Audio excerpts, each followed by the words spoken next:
Hello সবাই, কি অবস্থা? কেমন আছো? আশা করি ভালো আছো। আমিও আল্লাহর রহমতে ভালো আছি। এই তো আজকে হচ্ছে চুলাতে কীভাবে মাত্র ৫ মিনিটের পুডিং তৈরি করা যায়, সেটাই হচ্ছে তোমাদের সাথে শেয়ার করব। আর এই পুডিংটা হচ্ছে আজকে একটা এনার্জি বিস্কিট দিয়ে আর ৩টা ডিম দিয়ে হচ্ছে আমি তৈরি করেছি। তো প্রথমেই হচ্ছে একটা পাত্রে ৩টা ডিম ভেঙে নিব। আর ডিমটা ভাঙা হয়ে গেলে এবার হচ্ছে ২ টেবিল চামচ পরিমাণ চিনি অ্যাড করব। আর মিষ্টিটা হচ্ছে যার যার টেস্ট অনুযায়ী এখানে অ্যাড করতে হবে। তো আমার কাছে খুব বেশি একটা মিষ্টি ভালো লাগে না, এর জন্যই হচ্ছে আমি ২ টেবিল চামচ পরিমাণ চিনি অ্যাড করেছি। এই তো চিনি আর ডিমের মিশ্রণটা ভালো মতো মিক্স করে নিয়ে এখানে হচ্ছে ভ্যানিলা এসেন্স দিয়ে দিব। আর ভ্যানিলা এসেন্স দিয়ে দিলে হবে কি, ডিমের যে একটা কাঁচা গন্ধ আছে সেটা কিন্তু থাকবে না, আর পুডিংটা খেতেও হচ্ছে ভালো লাগবে। আর এই তো এখন হচ্ছে ডিম আর হচ্ছে ভ্যানিলা এসেন্স, চিনি ভালো মতো মিক্স করে নিয়ে একটা ব্লেন্ডার জারে ঢেলে নিব। তারপরে এখন হচ্ছে এখানে এনার্জি বিস্কিট দিয়ে দিব। আর এনার্জি বিস্কিটের পুরো প্যাকেটটা আমি কিন্তু দিইনি, এখানে হচ্ছে ৬-৭টা বিস্কিট আমি দিয়েছি। আর সেই সাথে হচ্ছে লিকুইড দুধ দিয়ে দিব হচ্ছে ২ কাপ। আর চাইলে হচ্ছে এটা গুঁড়া দুধ দিয়ে করা যায়, হালকা একটু কুসুম গরম পানির ভিতরে গুঁড়া দুধ দিয়ে তারপরে মিক্স করে এভাবে ব্লেন্ড করাও যায়।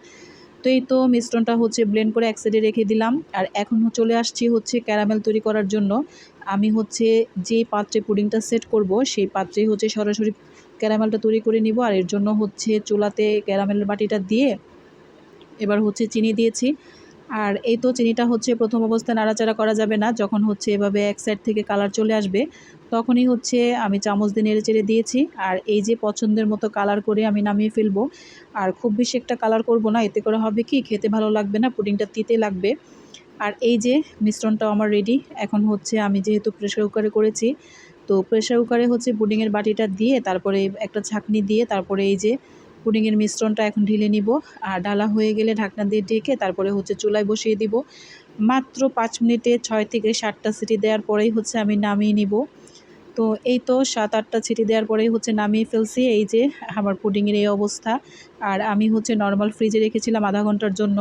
আর এখন হচ্ছে এই যে পরিবেশন করে দেখাবো। দেখো পুডিংয়ের কালারটা আজকে এত বেশি সুন্দর আসছে, আর খেতে অনেক বেশি মজা লেগেছিল। আর সবাই পছন্দ করেছে এই ডেজার্টটা। তো কার কার এমন পুডিং খেতে ভালো লাগে আমাকে অবশ্যই কমেন্ট করে জানাবা।